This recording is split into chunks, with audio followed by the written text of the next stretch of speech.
En fait, il faut faire. Moi, j'ai eu la chance d'étudier les lettres, donc il faut faire attention aux mots qu'on utilise. Non.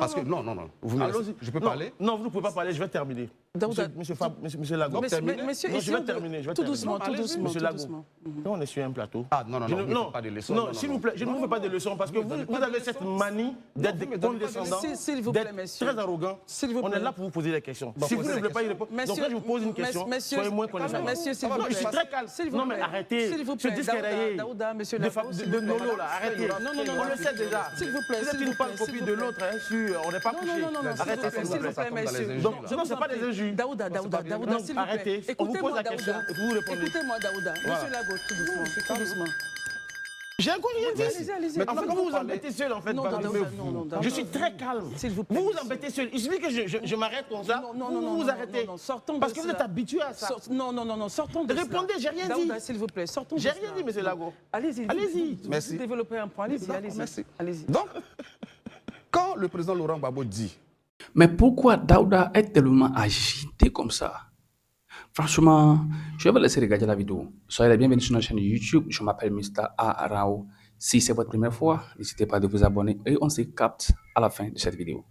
Affirmé donc le 11 juin 2025 que l'État a les moyens de se défendre et de faire régner l'ordre public. Il poursuit en disant, dans un état de droit, l'on ne défie pas impunément les institutions de la République.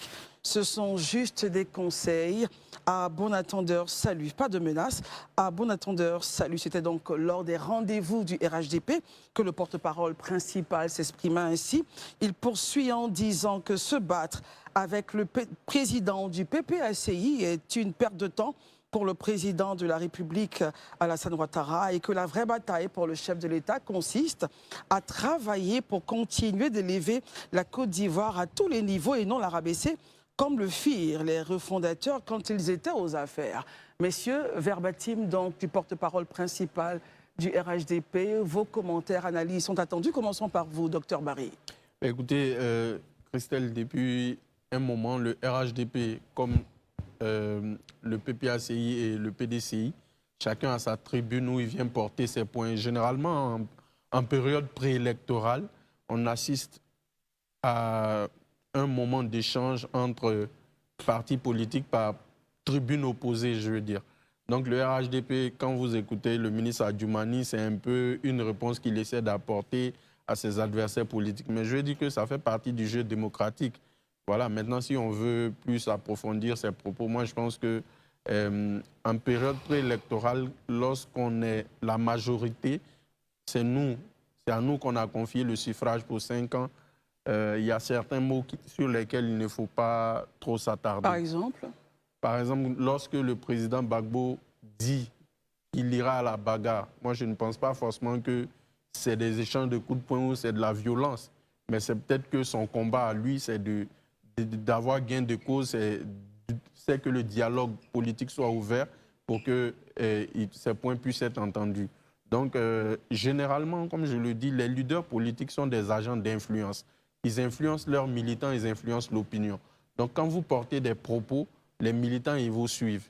Et je maintiens une chose telle que Raymond Aron le disait, la politique, ce n'est pas le choix entre le bon ou le mauvais, mais c'est le choix entre le préférable et le détestable. Par rapport à un positionnement qui peut être idéologique, qui peut être personnel, vous pouvez choisir de suivre quelqu'un. Cela ne veut pas dire qu'il est plus bon que son adversaire politique. Donc ça, il faut que l'ensemble des Ivoiriens et l'opinion publique puissent retenir ça. Si on retient ça, on l'intériorise, vous verrez qu'il y aura moins de violence, il y aura moins de bagarres en politique. Merci, Dr Barry. Élisée Boloubeu, vos commentaires et analyses. OK. Là, nous sommes en train de parler du porte-parole du RHDP. Le porte-parole principal, oui. Principal du RHDP, voilà le ministre d'État, le ministre Obina Kwasi Adjoumani.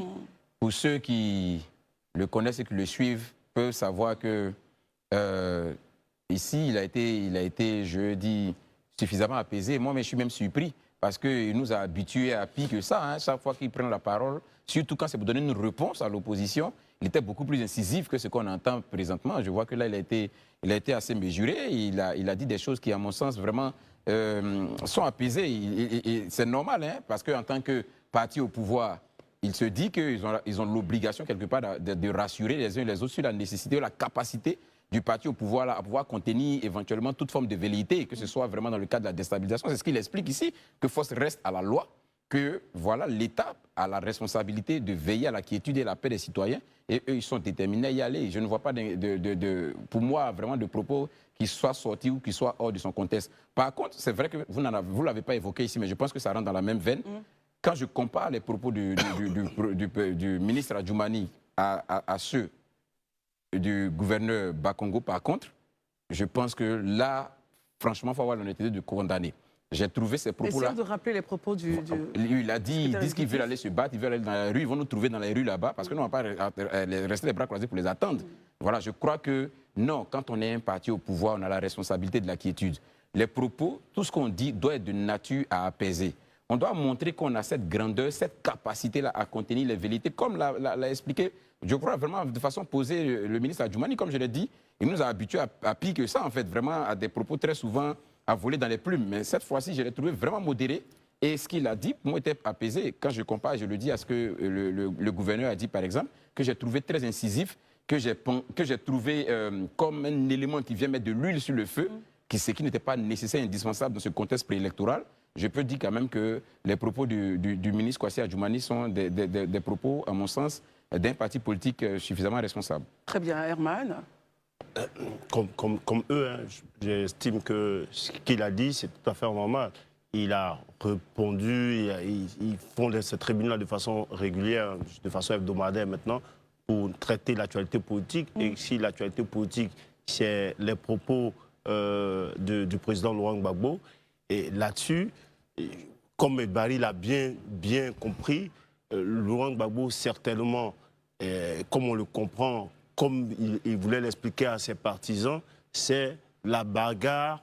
Il veut la bagarre, on veut la bagarre, ça veut dire qu'il y a quand même des moyens légaux qu'on va utiliser. Il ne faudrait pas tout de suite, comme je dis là, voir les propos des acteurs politiques de l'opposition comme à manifester, à s'exprimer par des moyens légaux, à s'exprimer comme des moyens de... Prendre la rue, ça ne veut pas dire la violence, franchement. Donc, je crois bien que Élysée l'a bien remarqué, ses propos étaient plus apaisés même que ceux de Cissé Bremba Congo. Parce que lorsqu'on gère le pouvoir, c'est nous, on mène l'orchestre. La danse qui va être faite, c'est nous qui menons. Donc, même si les autres sont vindicatifs, c'est à nous de rester pondérés, de rester modérés dans nos propos pour calmer plus ou moins la population. Parce qu'on a la responsabilité de conduire toute la marche de la population, de l'État. Donc, je pense bien que c'est après les propos de Cissé Congo, du ministre Cissé Congo, lorsque le porte-parole vient, il dit cela, c'est dans un jeu politique, ça peut s'entendre, c'est des éléments de langage qui reviennent. Très bien, Daouda, on terminera donc ce point avec vous. D'accord, je pense que quand M. Adjoumani vient, il répond de façon assez simple, parce que moi j'ai assisté à la conférence un peu. Élysée l'a dit, il a été plus pondéré que les autres fois. Mais une chose est sûre, j'aimerais juste dire que les politiques, ils parlent à des cibles. Quand ils parlent, il y a une cible auquel ils s'adressent.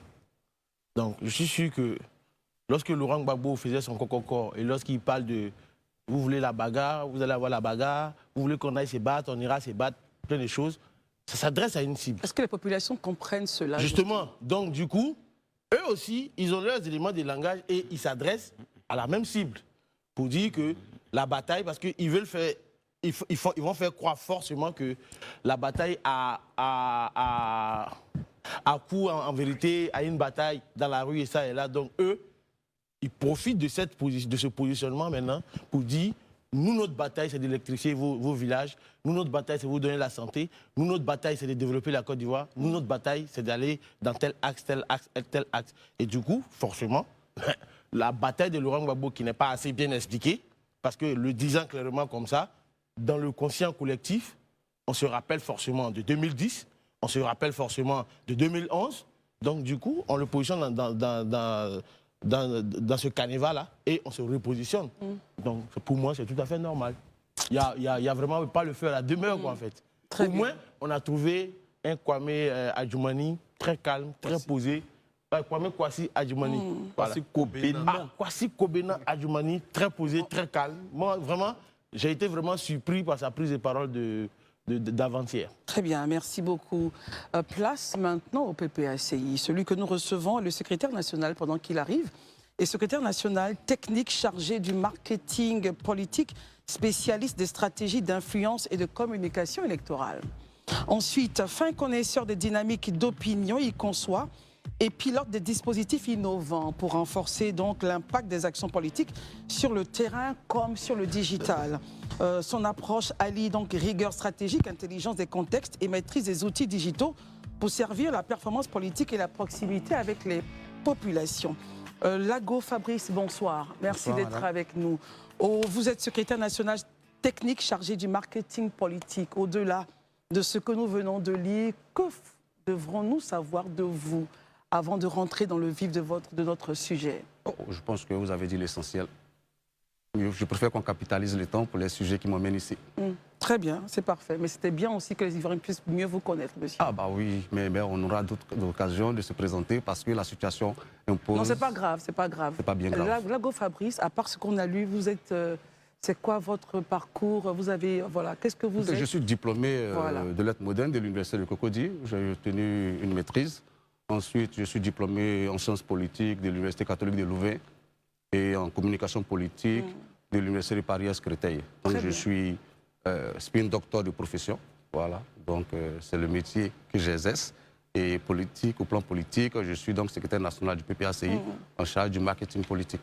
C'était très bien de le dire. C'est parfait. On commence, messieurs, avec donc la lettre ouverte du président Laurent Gbagbo au peuple de Côte d'Ivoire qui présentait donc les axes du mouvement Trop c'est trop. En second point, les temps forts du meeting donc du PPACI avec la radiation du président Laurent Gbagbo de la liste électorale, le dialogue politique pour une élection présidentielle inclusive ou tout autre point que vous voudriez bien rajouter.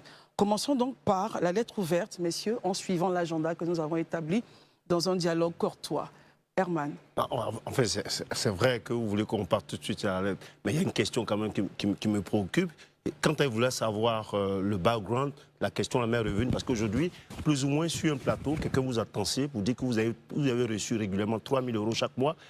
Qu'en est-il? Est-ce que finalement, pour cette diffamation, est-ce que vous avez, mais je sais que ce n'est pas l'agenda, mais je pense que les Ivoiriens ont envie de savoir, est-ce que vous avez porté plainte et pourquoi ne pas porter plainte si vous ne l'avez pas fait? Puisque vous posez la question, dommage parce qu'on va perdre du temps sur ça. Oui, mais ce n'est pas vraiment notre sujet, mais au moins... on va perdre du temps sur ça. Mais je pense que ça ne fait pas sérieux, même pour la personne qui l'accuse. Je pense qu'on ne donne pas de l'argent public comme ça à des gens. Ça ne fait pas sérieux. Pour la mémoire du ministre Ahmed Bakayoko, qui est décédé, je pense qu'on a coutume de dire dans la tradition africaine que le voleur dit toujours que son témoin en voyage. Là, en l'occurrence, c'est un témoin qui est décédé et je préfère respecter la famille du ministre Ahmed Bakayoko. Et puis que l'accusateur apporte ses preuves. Voilà pourquoi ça nous dérange un peu, puisque c'est quand même une grosse diffamation. Si vous vous sentez diffamé, pourquoi est-ce que vous ne portez pas plainte pour laver votre crédibilité un peu plus? Non, je le dis, je ne porte pas plainte pour une raison principale, c'est que j'ai déjà porté plainte par 2 fois. C'est-à-dire, je crois, le 12 novembre, j'ai porté plainte auprès du procureur dans l'affaire de e-emploi du RADP. Jusqu'à ce jour, je n'ai pas eu de suite. En décembre, j'ai porté plainte contre M. Camille Makosso pour diffamation et incitation à la haine envers le président Laurent Gbagbo. Jusqu'à ce jour, je n'ai pas eu de suite. 2 mois après, la PLCC m'a appelé et elle m'a demandé de saisir le procureur. J'ai saisi le procureur en décembre et jusqu'à ce jour, je n'ai pas de suite. Mais pire, c'est quoi? C'est que moi, je suis pour que la vérité se manifeste rapidement. Si je porte plainte, mon accusateur pourra utiliser cela comme un prétexte pour prétendre que comme l'a fait en justice, il attend que le procès s'ouvre pour présenter ses preuves. Et si le procès ne s'ouvre jamais, comme les 2 exemples que je vous ai donnés, qu'est-ce qu'on fait?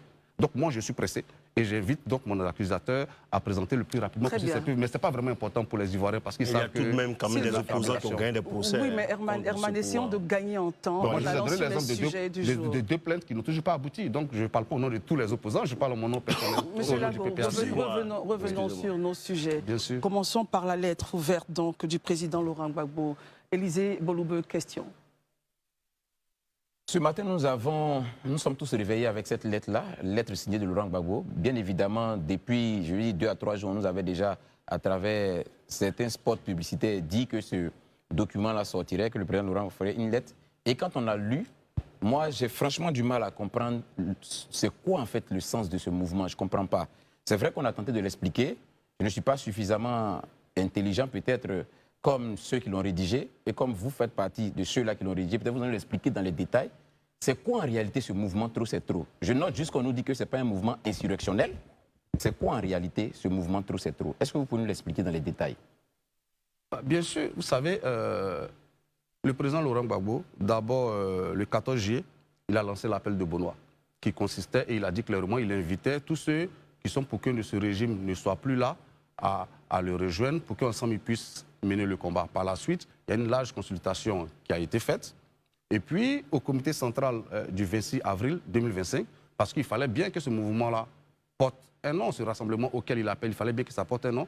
Donc, il a baptisé le mouvement Trop c'est trop.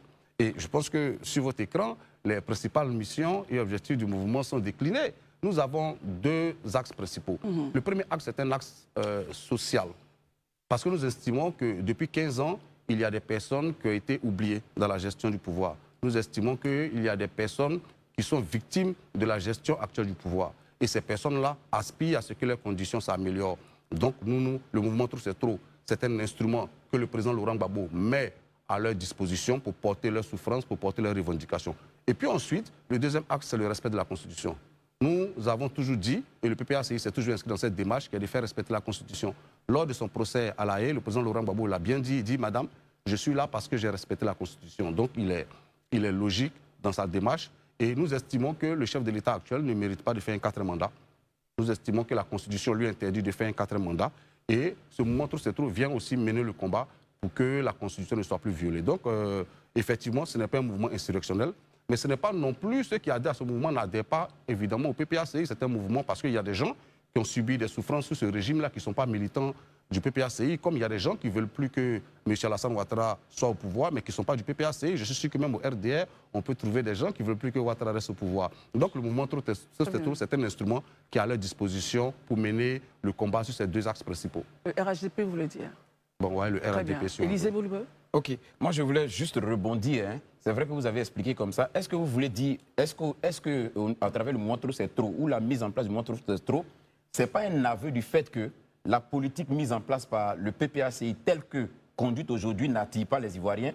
En tout cas, une bonne partie des Ivoiriens qui jusque-là ne jugent pas utile d'intégrer le PPACI parce que la mouvance ou la politique telle que conduite par le PPACI ne les intéresse pas. Et à côté, donc, on veut ouvrir un autre mouvement qui va peut-être se démarquer de ce PPACI-là, qui pourra avoir l'adhésion des uns et des autres qui viennent d'ailleurs. Ça, c'est déjà la première chose. La toute dernière, sur laquelle je finis avant qu'on ne passe la parole aux autres, c'est, vous avez parlé de l'appel de Benoît.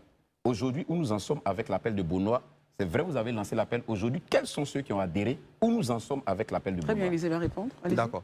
Déjà, sur la première question, est-ce que lorsqu'il y a quelques années, certains partis politiques mettaient en place le RHDP, c'était parce que les partis respectifs n'adhéraient pas les Ivoiriens? Non, mais ils sont restés en parti politique et ils ont constitué le mouvement. Oui, mais bien sûr. Mais qu'est-ce qui vous dit que quand nous adhérons, nous, au PPACI, au moment Trop c'est trop, nous ne sommes pas un parti politique? Qu'est-ce qui vous dit que les associations de la société civile qui adhèrent se liquéfient dans le mouvement Trop c'est trop? Pardon. Donc, oui, nous sommes le PPACI. Nous disons que des individus, des Ivoiriens, il faut leur permettre d'avoir un mouvement qui porte leurs revendications sans obligatoirement attendre d'eux qu'ils adhèrent au PPACI. Ça, c'est pour moi, c'est primordial. Parce qu'on a par exemple les 3000 enseignants qui n'ont pas été recrutés. Est-ce qu'aujourd'hui, ils ont rencontré le président Laurent Gbagbo et il lui a exposé leurs problèmes? Mais est-ce que ces 3000 enseignants sont militants du PPACI? Il y a dedans des militants du PDCI, du RADP. Donc, on ne peut pas leur dire, si vous voulez qu'on porte ce combat, adhérer obligatoirement au PPACI. Nous disons non, il y a le PPACI pour ceux qui veulent faire de la politique, pour ceux qui veulent militer. Et puis à côté, on a le mouvement Trop c'est trop pour ceux qui veulent que leurs revendications et leurs problématiques soient portées. Voilà, donc le mouvement Trop c'est trop, ce n'est pas parce qu'il ne se substitue pas au PPACI, c'est un mouvement qui essaie de rester ouvert pour tous les Ivoiriens. Maintenant, sur la question de l'appel de Benoît, mais je l'ai dit d'entrée, quand je commençais, j'ai cité d'abord l'appel de Benoît et ensuite le mouvement Trop c'est trop. Donc le mouvement Trop c'est trop, c'est la continuité de l'appel de Benoît, parce que quand le président Laurent Gbagbo lance l'appel de Benoît, mais après, ce qui se formalise, il faut bien que ça porte un nom. La preuve, quand je prends l'exemple à côté, il y a eu l'appel qui a été lancé, et puis après, il y a eu CAP qui a été mis en place. Donc, il faut bien que le mouvement que nous apprêtons à mettre en place, que nous allons lancer, je crois, dès lundi, le comité de pilotage sera présenté, il fallait bien que ça porte un nom. Donc, le mouvement Trop c'est trop s'inscrit justement dans la continuité de l'appel de Benoît. Docteur Barry, et puis ensuite Herman. Monsieur Lago, justement, vous avez évoqué le cas de CAPSI. Quels sont vos rapports? Je veux dire, quels sont les rapports entre le PPACI et la plateforme CAPSI aujourd'hui? Nous avons de très bons rapports. Est-ce que vous envisagez peut-être mener un combat commun ou bien le PPACI reste dans sa dynamique de trop c'est trop? Parce que généralement, vous avez les mêmes objectifs. Tout peut être envisagé. Donc, on peut, dans 2-3 semaines, voir le PPACI avec CAPSI. Peut-être même dans 2 jours. D'accord. Daouda? Monsieur Lago, je pense que ma première question, vous avez dit que c'est la continuité. Moi, j'avais vu un échec, puisque l'appel de Benoît a échoué. Donc, le mouvement Trou Traité devient comme un palliatif. Ça, c'est mon opinion sur la question. Mais ma question, c'est de savoir, est-ce que vous avez connaissance de l'ordonnance numéro 2024-368 du 12 juin 2024 relative aux organisations de la société civile? Qu'est-ce que cette ordonnance dit qui rentre en contradiction avec le mouvement Trop c'est trop? Non, je vous demande, est-ce que vous avez connaissance? Ça, c'est une question que j'ai posée. Bah oui. Vous avez connaissance? Oui. Que dit cette ordonnance? Bah je vous pose la question. Non, vous ne connaissez pas? Non, monsieur, je vous pose la question. C'est vous qui citez l'ordonnance. Non, je demande. permettez que Donc, je vous, sois- vous ne connaissez pas l'ordonnance? Monsieur, Daouda, allons-y est-ce à qu'on peut l'information. savoir où vous voulez en venir? C'est ça le plus important pour les Ivoiriens. Non, c'est pas ça qui est le plus important. C'est de savoir si vous, en tant qu'homme politique, spin doctor, vous le savez. Savoir quoi? L'ordonnance numéro 2024-368 du 12 juin 2024. Daouda, En allez-y, quoi lisez est-ce que c'est l'ordonnance. pertinent dans le débat que nous Donc, menons, c'est en pas fait? pertinent pour vous au PPAC? Du tout. D'accord, on va y venir. Est-ce que ici, le deuxième paragraphe de la deuxième page, au niveau de « Il se veut un levier », est-ce que vous pouvez lire ça pour les Ivoiriens? Si Bah, c'est lisez. possible. Vous Est-ce que savez c'est lire? possible de lire? Non, mais lisez. Essayons vous d'aller savez lire. D'accord. directement. Alors, On va y aller. oui. Il se veut un levier citoyen de fédérer les forces vives de la nation, partis politiques, syndicats, associations, Vous jeunes, avez omis femmes le et mot travailleurs. capable. Comment? Vous avez omis le mot capable dans votre lecture. Lisez. Il se veut un levier citoyen capable de fédérer les forces vives de la nation, partis politiques, syndicats, associations. Et je reviens à l'ordonnance, Allez-y, Daouda. qui dit que, en son article 1er, au sens de la présente ordonnance, on entend par apolitique l'association d'une organisation de la société civile qui n'a de lien avec aucun parti politique et ou groupement politique et qui n'a pas vocation à conquérir et à exercer le pouvoir d'État. Est-ce que techniquement, quand vous regardez cette ordonnance, qui aujourd'hui empêche les organisations de la société civile d'avoir des liens avec des groupements ou partis politiques, est-ce qu'ici, il n'y a pas une dichotomie entre le mouvement Trop est trop mené par le PPACI et le fait que des organisations de la société civile aillent s'allier avec cette On va organisation? laisser réagir. D'accord. Allez-y. Déjà, cette loi, si vous vous rappelez, lorsqu'elle a été soumise à l'Assemblée nationale, nos députés l'ont fortement contestée. Elle a été Et- votée quand même. Je peux m'exprimer? Allez-y. Merci. On va l'écouter, allez-y, Donc, nos allez-y. députés l'ont fortement contestée. Et elle a été fortement contestée aussi par plusieurs organisations de la société civile qui estimaient que cette loi était liberticide et qu'elle était de nature à entraver la liberté d'expression des mouvements et associations. Voilà. Donc, déjà, il faut situer cette loi-là dans son contexte. Nous, au PPAC, nous continuons de penser que cette loi qui a été prise à l'Assemblée nationale, elle est de nature à entraver l'exercice de plusieurs associations. Et ce n'est pas nous seulement qui le disons, plusieurs associations de la société civile le disent. Maintenant, M. Daouda, nous sommes dans une posture de combat. Nous estimons que les libertés publiques et individuelles sont en danger. Et cette loi et cette ordonnance qui en découle d'ailleurs, que vous citez, elle est tout aussi liberticide. Et ça fait partie des choses que nous voulons changer. Donc il faut que vous acceptiez qu'il y ait des associations qui refusent cette loi-là et qui estiment qu'il est nécessaire de se battre pour la changer. Parce que les lois qui ne sont pas bonnes, M. Daouda, on se bat pour les changer. Donc nous estimons qu'une association qui aura le courage de dire que cette loi-là n'est pas bonne peut rejoindre le mouvement Trop c'est trop et ensemble nous mènerons le combat Très pour bien, la changer. Daouda va relancer. Donc, donc finalement, quand on, à l'aune de cette loi qui a déjà été votée, et je pense que quand la loi elle est votée, elle s'applique à tout le monde, est-ce que la seule option qui s'ouvre au PPAC aujourd'hui, c'est la voie insurrectionnelle?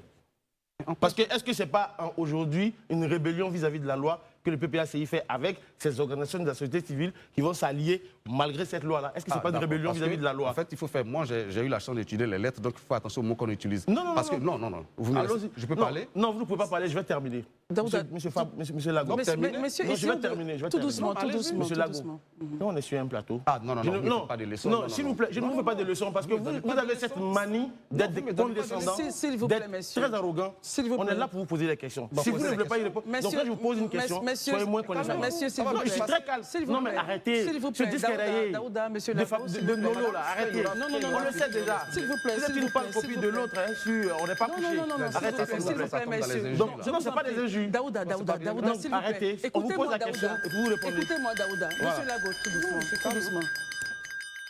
Il faut que les Ivoiriens comprennent. Il faut qu'on aille tout doucement, pourquoi tous je les suis deux, là. s'il vous plaît. Tous les deux, on va se calmer. Et puis, essayer de pouvoir se parler calmement pour que tous ceux qui nous regardent puissent comprendre. Ils sont nombreux à vouloir savoir ce qui se passe et les projets que vous avez au PPAC. Bien sûr. Donc, allons-y doucement. S'il y a un mot qui gêne justement dans l'interaction, sans stress, on retire le mot et puis on continue. C'est ce qui est important. Donc, je Vous veux reposer ma poursuivez, question. Je vous en Ok. prie.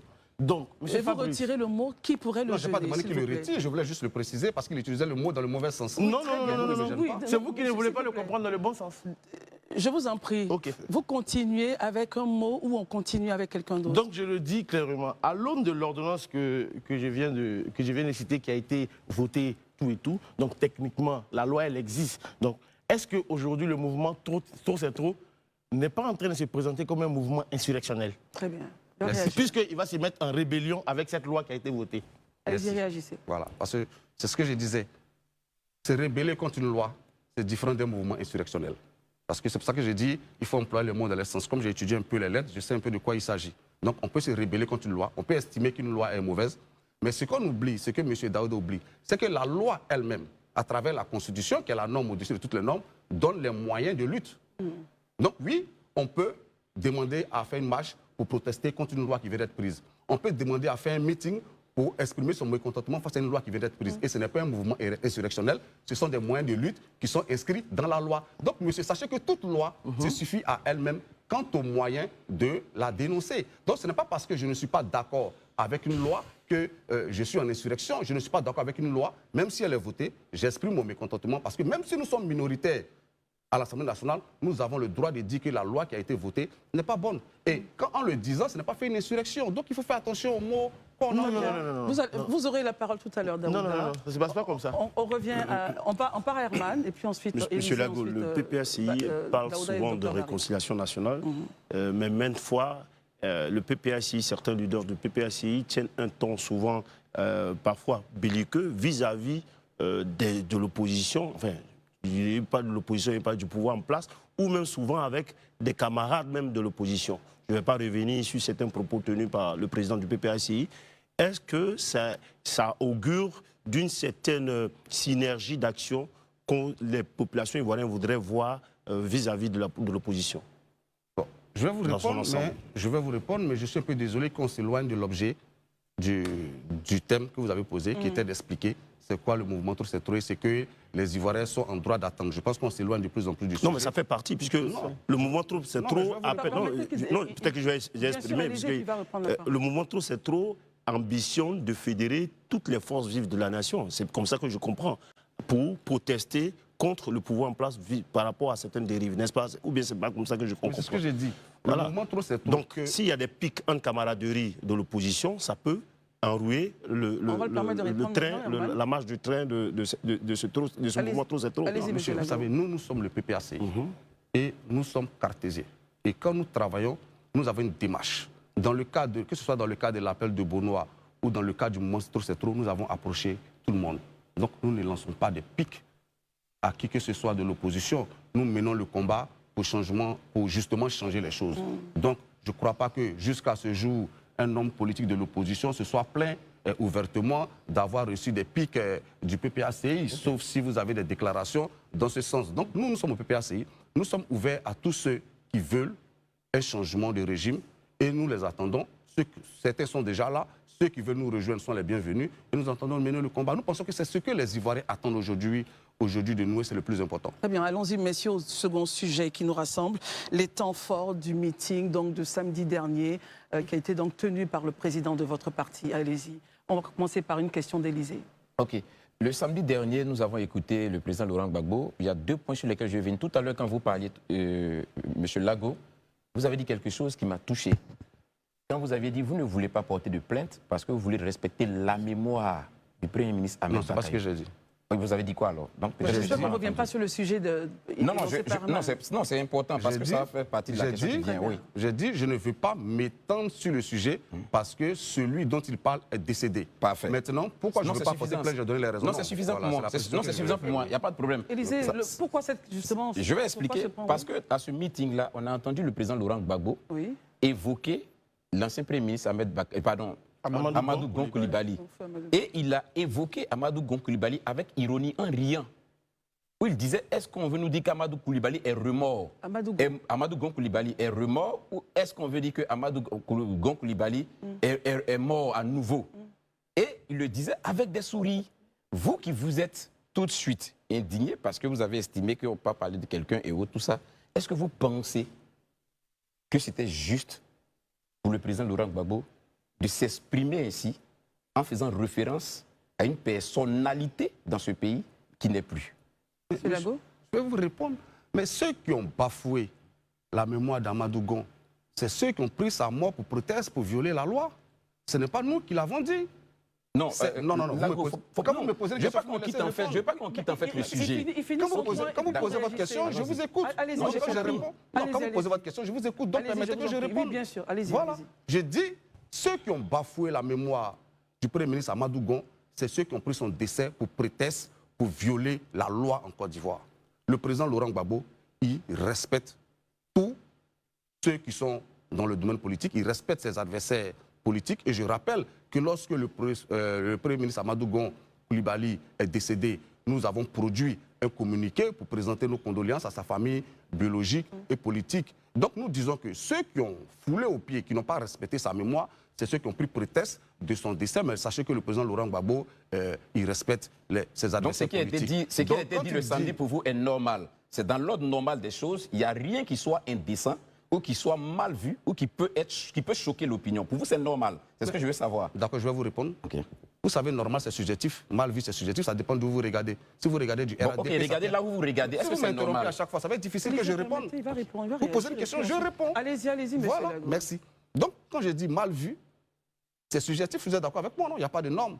Quand vous dites est-ce que c'est normal, c'est subjectif. Donc tout dépend d'où vous regardez. Si vous regardez du RADP et que vous cherchez des alibis, vous pouvez percevoir ça comme mal vu. Et si moi je regarde ma position, je peux percevoir ça comme le fait que le président Laurent Gbagbo développe un argument politique pour justifier le fait que le chef de l'État ne fasse pas un 4e mandat. Donc, monsieur Élysée, tout dépend d'où vous regardez et je ne peux pas vous en vouloir de regarder de là où vous regardez. Donc, de votre position, c'est normal. De là où vous regardez, c'est normal. Effectivement. Ok, c'est tout. Docteur Barry. Je voulais savoir. Monsieur Lago, aujourd'hui, la liste électorale officielle a été publiée. Le nom du président Laurent Gbagbo ne figure pas. Qu'est-ce qu'on peut attendre du PPACI dans les prochains jours concernant la radiation du président Gbagbo? Vous savez, sur ce point-là, moi, je vais vous renvoyer à une sortie médiatique du président de la CEI, qui était reçu chez un média, je ne sais pas si je peux le citer, mais sur un autre média, où il disait, voici l'argumentaire qu'il développait, parce que le journaliste, l'animateur lui posait la question relativement à la radiation du président Laurent Gbagbo. Il a dit que lorsque la Cour africaine des droits de l'homme émet une décision, ordonne quelque chose, et que l'État sanctionné refuse de l'appliquer, la Cour saisit la conférence des chefs d'État et l'affaire quitte le domaine juridique pour devenir une affaire politique. Et il a conclu en disant, à une question du journaliste, que effectivement la question de la candidature du président Laurent Gbagbo aujourd'hui était une question politique. C'est le président de la CEI lui-même qui l'a dit. Donc effectivement, nous sommes totalement d'accord avec lui. Nous n'avons jamais cessé de dire que c'est une question politique. Nous avons, je crois que j'étais même reçu sur le plateau ici, où j'ai évoqué les raisons juridiques qui expliquent que pour nous, cette condamnation n'a pas de sens. Et donc, dès lors que la question est politique, comme la condamnation en elle-même, nous pensons qu'une solution peut intervenir à tout moment. En ce qui concerne le PPACI, nous entendons user de tous les moyens que nous offre la loi pour faire entendre notre point de vue. Et nous croyons que le président Laurent Gbagbo sera candidat à cette élection. Très bien, une relance. Justement, par rapport à sa radiation, tout à l'heure dans le mouvement Trop c'est trop, je n'ai pas vu ce combat-là concernant sa réintégration. J'ai vu le combat sur la lutte contre le volet social, la vie chère, les personnes qui ont été déguerpies. J'ai vu la Constitution, le respect de la Constitution, la lutte contre le 4e mandat. Et la réinscription du président, ce n'est pas contenu dans le projet du mouvement Trop c'est trop? Non, parce que nous pensons au PPACI que nous avons dépassé cette étape. Voilà, nous pensons que nous avons dépassé cette étape. Pour nous avons investi le président Laurent Gbagbo comme candidat. Et comme je l'ai dit, d'entrée, cette question elle est politique et elle trouverait forcément une solution avant octobre. Ce que nous ne voulons pas, nous, en tant que militants, en tant que parti politique, c'est être surpris par la décision politique qui pourrait intervenir par la suite. C'est d'ailleurs pourquoi nous avons commencé à nous organiser pour collecter les parrainages. Donc nous sommes conscients qu'une solution sera trouvée et que le président Laurent Gbagbo sera candidat. Très bien. Daouda? Monsieur Lago, je pense qu'au-delà, parce qu'à la place, à Port-Boué, M. Gbagbo a égrené un chapelet de griefs au niveau social. Après même, je pense que dans la lettre ouverte, ces mêmes griefs sont revenus. Est-ce que vous pensez qu'aujourd'hui, M. Gbagbo est légitime pour réclamer à Alassane Ouattara ce que lui-même a été incapable de faire en 10 ans de pouvoir? C'est-à-dire, première des choses, sécuriser le pays sécuriser les Ivoiriens. Déjà, créer des infrastructures économiques pour les Ivoiriens. Faire en sorte que la crédibilité de la Côte d'Ivoire ne soit pas entachée. Donc, si lui n'a pas été capable de faire tout ça en 10 ans, pourquoi aujourd'hui il estime que Ouattara ne l'a pas fait? Pourtant, les Ivoiriens voient des choses. Réaction? Monsieur, ce que le président Laurent Gbagbo dit, est-ce que les faits qu'il dénonce, ces faits sont avérés ou pas? Parce que quand vous dites qu'il a été incapable de faire ces choses, mais monsieur, n'ayez pas la mémoire courte. Parce que ces gens que vous citez, du RDR d'alors, étaient beaucoup plus nombreux dans le gouvernement de Gbagbo que les partisans de Gbagbo, ça au moins vous le savez. Quand on a pris les armes et qu'on a porté le glaive dans le cœur de la patrie, mais il faut avoir un peu de décence. Quand on est plus nombreux dans le gouvernement de Gbagbo que les partisans de Gbagbo, il faut avoir de la décence. Quand vous dites que maintenant, vous me laissez répondre. J'ai encore rien dit. Allez-y. En fait, vous vous embêtez seul, en fait. Non, je suis très calme. S'il vous plaît. Vous vous embêtez seul. Il suffit que je m'arrête comme ça. Vous arrêtez. Sortons Parce de que vous cela. êtes habitué à ça. Non, sortons de Répondez, j'ai rien dit. S'il vous plaît, sortons de J'ai cela. rien dit, M. Lago. Allez-y. Merci. Développez un point. Allez-y. Merci. Allez-y. Donc, quand le président Laurent Gbagbo dit qu'il y a des questions à régler, mais quand on nous dit là, il n'a pas entaché la crédibilité de la Côte d'Ivoire, mais quand aujourd'hui la Côte d'Ivoire est sur la liste des GAFI en termes de blanchiment des capitaux, est-ce que la crédibilité de la Côte d'Ivoire n'est pas entachée? Quand aujourd'hui la Côte d'Ivoire est perçue comme une plateforme de trafic de cocaïne, est-ce que la crédibilité de la Côte d'Ivoire n'est pas entachée? Quand aujourd'hui les documents administratifs de la Côte d'Ivoire sont découverts, des faux documents sont découverts jusqu'à Dubaï, est-ce que la crédibilité de la Côte d'Ivoire n'est pas entachée? Donc, monsieur, oui, peut-être que la crédibilité de la Côte d'Ivoire n'est pas entachée sur certains aspects, mais elle est fortement entachée sur d'autres aspects. Quand des Ivoiriens sont déguerpis, est-ce que la crédibilité de la Côte d'Ivoire n'est pas entachée? Quand nuitamment, en violation de la loi, des policiers encagoulés débarquent au domicile d'un opposant pour l'arrêter, est-ce que la crédibilité de la Côte d'Ivoire n'est pas entachée? Quand M. Ghislain Dugarry est arrêté et qu'il est condamné pour avoir usé de son droit de grève, est-ce que la crédibilité de la Côte d'Ivoire n'est pas entachée? Donc oui, monsieur, la crédibilité de la Côte d'Ivoire est entachée, elle est fortement entachée. Merci beaucoup, Christelle, de me passer la parole. En fait, M. Fabrice, vous ne répondez pas à ma question. Ma question, elle est simple. Vous avez fait beaucoup de contournements, beaucoup de contorsions, mais on va revenir au sujet. Je vous dis, aujourd'hui, le nombre de centres de santé qui a été construit en Côte d'Ivoire, le nombre d'établissements qui ont été construits en Côte d'Ivoire, le nombre d'infrastructures qui ont été faites en Côte d'Ivoire, ce que M. Gbagbo Laurent n'a pas été capable de faire. Or, ici, sur ce plateau, vous vous asseyez devant nous grandement pour nous dire clairement que le glaive a été porté dans le cœur de la nation. Mais quand M. Laurent Gbagbo devait prêter serment, il a prêté serment de protéger les Ivoiriens, de protéger la Côte d'Ivoire. S'il n'a pas été capable de protéger les Ivoiriens, c'est de sa responsabilité, c'est de la responsabilité de personne. Mais après cela, quand on finit de dire tout cela, concrètement, en termes d'infrastructure, qu'a fait M. Gbagbo? Je peux vous répondre. Mais laissez-moi terminer. Vous parlez Non. Monsieur Fabrice, ça ne se passe pas comme ça. Ça ne se passe pas comme ça. D'accord, après, ça ne se passe pas comme ça, M. Fabrice. D'abord terminer. D'accord. C'est pas ce que ça veut dire. Donc, techniquement, quand il n'a pas été capable de tenir tout ça concrètement, et qu'aujourd'hui, il vient égrener un chapelet de griefs, est-ce qu'il est légitime? C'est ça la Je peux question. vous répondre? Franchement, je ne sais pas pourquoi Steve Lago ne veut pas lâcher les mots. Le gouvernement de Gbagbo était rempli par des rebelles qui ont travaillé pour pouvoir renverser le président Laurent Gbagbo et maintenant amener leur chef rebelle à la tête du pays. Vous imaginez, quelqu'un est arrivé au pouvoir en 2000. Première tentative de coup d'État, 2022. Et on a réussi à déjouer le coup d'État. Maintenant, les rebelles ont pris le nord du pays, laissant le sud au président. Qu'est-ce qui s'est passé? On a essayé les accords pour pouvoir amener la paix. Ça n'a pas marché.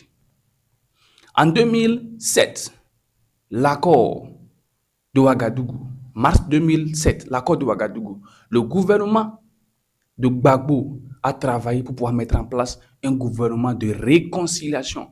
Après l'accord de Ouagadougou, en mars 2007, Guillaume Soro était devenu le Premier ministre et il a gardé le poste même sous le président Alassane Ouattara.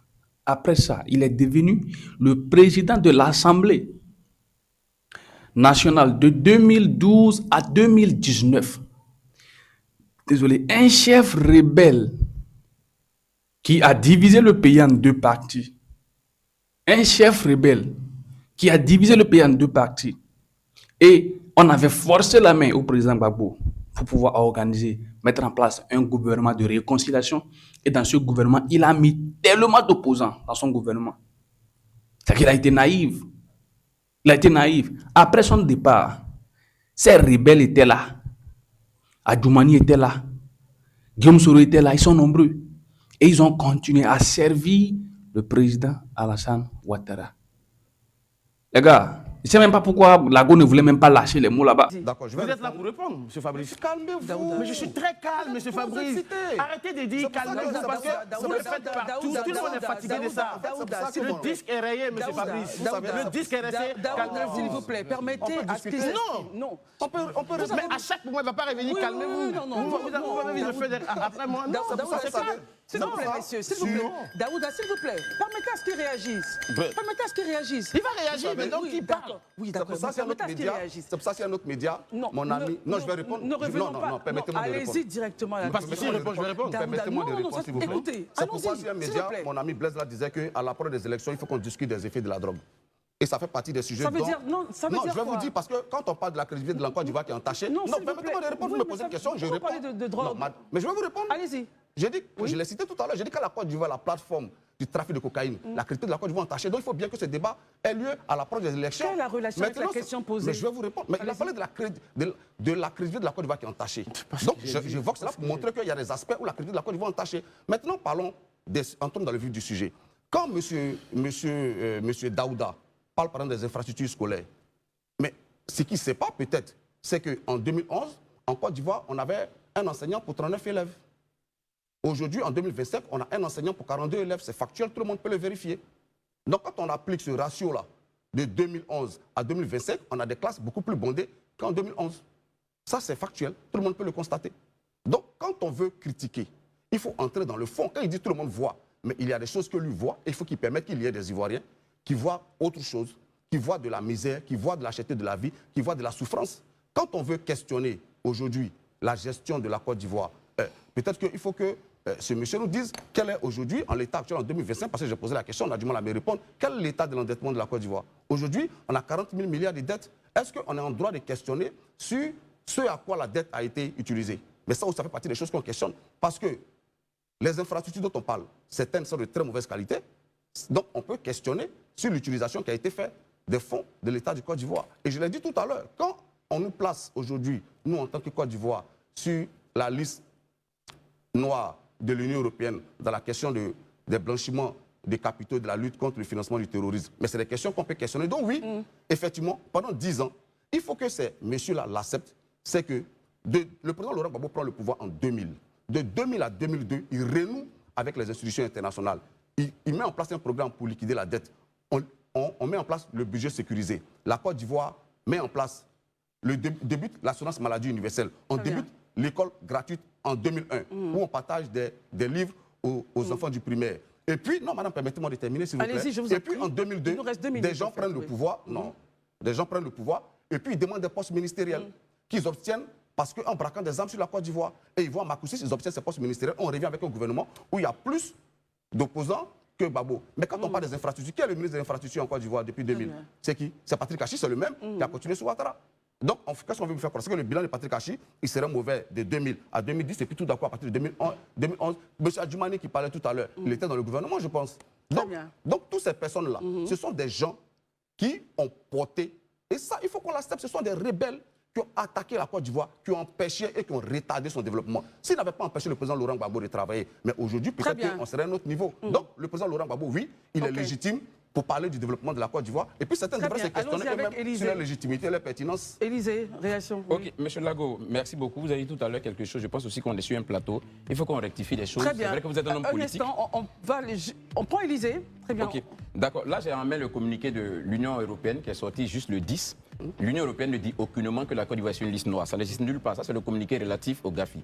Et l'Union européenne rappelle que c'était une actualisation de sa liste de ce que le GAFI avait déjà produit en octobre dernier. Donc, il est important aussi que devant les Ivoiriens, c'est qui est. Ce n'est pas vrai cette information, mais je voulais juste préciser ça. Maintenant, ce que je vous pose... Donc, non, continuez. La Côte d'Ivoire, quelle est l'actualité de la Côte d'Ivoire concernant ces deux? La Côte d'Ivoire a été exigée, ou du moins on lui a exigé de remplir 14 points Et aujourd'hui, l'Union européenne dit que la Côte d'Ivoire a tellement Vous nous progressé dites que ce n'est pas une nouvelle actualité, c'est pas une nouvelle actualité. C'est Non, pas une c'est nouvelle ça, actualité. le communiqué est là, il est Tout doucement, disponible sur le tu vas site de l'Union expliquer, européenne. oui, Tout oui. le monde peut aller le vérifier. La Côte d'Ivoire avait été enclin d'obéir à 14 points. Sur les 14 points, aujourd'hui, l'Union européenne estime que la Côte d'Ivoire en a déjà validé 13. Il ne reste qu'un seul. Et même l'Union européenne qualifie la Côte d'Ivoire d'être un des élèves extraordinaires en matière de remplissage de ces codes. Ce communiqué est sorti quand? Ce communiqué est sorti le 10 juin, avant-hier. Aujourd'hui, peux nous sommes le répondre? 12. Non, c'est juste une mais précision. je ne suis pas d'accord avec l'analyse que vous faites de ce communiqué. Donc permettez-moi de répondre. Monsieur Lago, vous avez fait le point, il a réagi, si on veut Non, mais rester je ne suis pas là-dessus. d'accord avec l'analyse qu'il fait en fait. Très bien, mais là, Parce que le deuxième paragraphe de ce communiqué précise Monsieur et Lago, liste- je suis à C'est pour ça 19h44 que et je on disais a, que- on a tiré. Ouais, c'est pour ça que on je a disais tiré que jusqu'à. certains de vos chroniqueurs parlaient plus que l'invité. Non, pas du Voilà. tout. Non, vous ne devez pas dire ça. Non, c'est pas possible. Bah c'est si. pas juste. C'est pas juste. Bah si. Il est 19h44. J'ai dû prendre 2 minutes et c'est pas normal pour aller pour vous donner le point, de faire le dernier point. Mais on est obligé d'aller au JT et on vous réinvitera. C'est une promesse. Non, mais on vous part. savez, je vais juste conclure. Je pense que. On part au. Allez-y au JT, il n'y a calmez-vous, pas de on part souci. au- Je peux le Monsieur dire. Lago. Non, il n'y a s'il pas de vous souci. plaît. Vous pouvez aller au On JT. part au JT. Merci d'avoir regardé la vidéo du début jusqu'à la fin. N'hésitez pas de vous abonner, liker, partager et surtout vos avis dans les commentaires. Daouda est toujours pressé. Il est pressé pour pouvoir parler du bilan de Ouattara parce qu'il a vu les ponts, il a vu les écoles, il a vu ceci, il a vu cela. Peut-être qu'il était très jeune dans le temps. On était aussi des enfants dans le temps, quand Gbagbo était au pouvoir. Mais on n'a plus le temps de revoir comment était l'organisation du pays quand Gbagbo était au pouvoir. La personne était arrivée au pouvoir. À peine arrivée, tentative de coup d'État. Le pays était divisé en deux.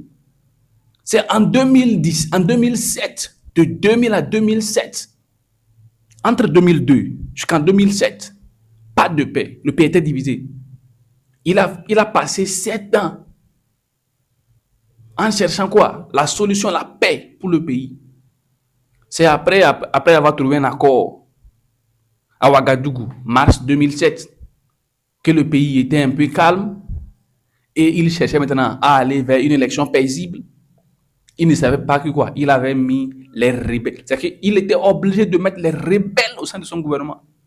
Et aujourd'hui, on parle de quoi? Il n'a pas fait les ponts, il n'a pas fait ceci. Si on avait laissé le pays tranquille, comme le pays est calme aujourd'hui, comme le pays est calme, c'était que le pays était calme comme ça dans le temps, il allait faire plus que ce que vous voyez aujourd'hui. Donc, j'étais vraiment content quand j'ai écouté la dernière partie de Lago, qui parlait des gens qui étaient dans le gouvernement de Gbagbo, qui sont encore là. On avait tellement d'opposants dans ce gouvernement. Donc, on ne peut pas remettre la faute sur Gbagbo. La faute doit être mise sur ceux qui étaient des rebelles, qui ont travaillé pour amener leur chef rebelle à la tête du pays. Ça n'a été que mon avis, les gars. On se capte à la prochaine.